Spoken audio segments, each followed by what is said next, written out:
পুনর্বাসনের সাইনবোর্ড লাগাইনা ছিল। এই সাইনবোর্ড আস্তে আস্তে দেখি এই বছর আনে আসছিল, এরপর এই সাইনবোর্ড নাই। পুনর্বাসনের জন্য আমাদের জায়গা দিবে, ওটা আমি 25,000 টাকা দিয়েছি উকিলে।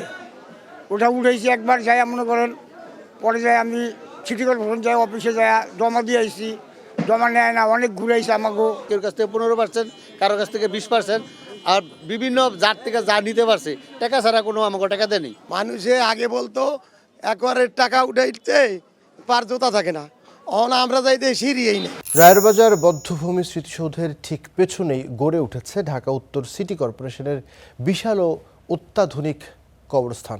তবে এই নান্দনিক প্রকল্পের আড়ালে চাপা পড়ে আছে 2200 পরিবারের দীর্ঘ 15 বছরের কান্না।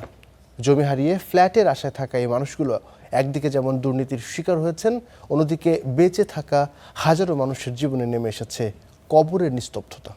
আর জানাবেন সুমন মাহমুদ। ঘটনার শুরুটা 2010 সালে। সে বছর রায়ের বাজার বধ্যভূমি প্রকল্পের জন্য জমি হারান 2200টি পরিবার, যাদের অনেকেই নিম্ন আয়ের মানুষ। সে সময় তাদের প্রতিশ্রুতি দেয়া হয়েছিল জমির বিনিময়ে তারা পাবেন নগদ টাকা ও একটি করে ফ্ল্যাট। ফ্ল্যাটের আয়তন হবে 720 স্কয়ার ফিট। 15 বছর পেরিয়ে গেছে, সেই জমি আর ফ্ল্যাটের স্বপ্ন এখনো অধরা।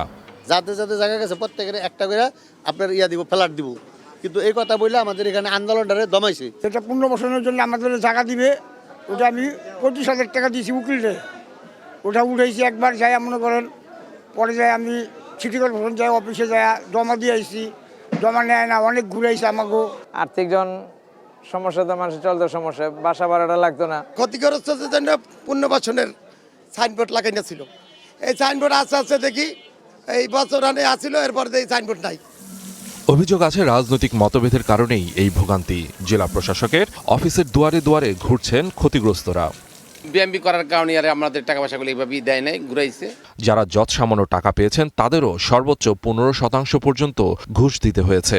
আমাদের জায়গার দাম ছিল 40 লক্ষ টাকা, আমরা পাইছি হইল শতাংশ 3 লক্ষ টাকা।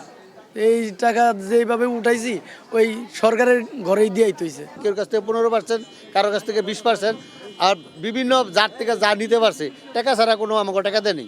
মানুষে আগে বলতো একবারে টাকা উঠাইতে পার জোতা থাকে না, আমরা যাইতে সিঁড়িয়েই না। জমি হারানোদের জন্য ফ্ল্যাটের জায়গাও ঠিক ছিল।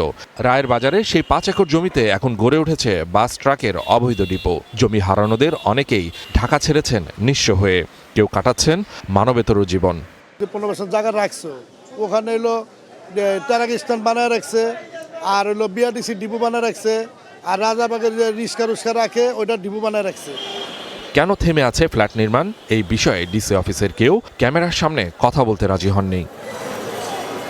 তবে প্রকল্পটি নিয়ে নতুন আশার বাণী শোনাচ্ছে সিটি কর্পোরেশন। 2200 যে পরিবারের কথা বললেন তাদের বৈধতা আছে, আমি তারপরও কাগজপত্র দেখে যদি বৈধতা থাকে অতি তাড়াতাড়ি যাতে এটা তাদের প্রাপ্যটা তারা পায় সেই ব্যবস্থাটা আমরা করব।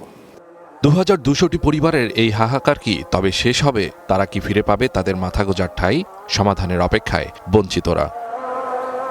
Suman Mahmud, star news, Dhaka.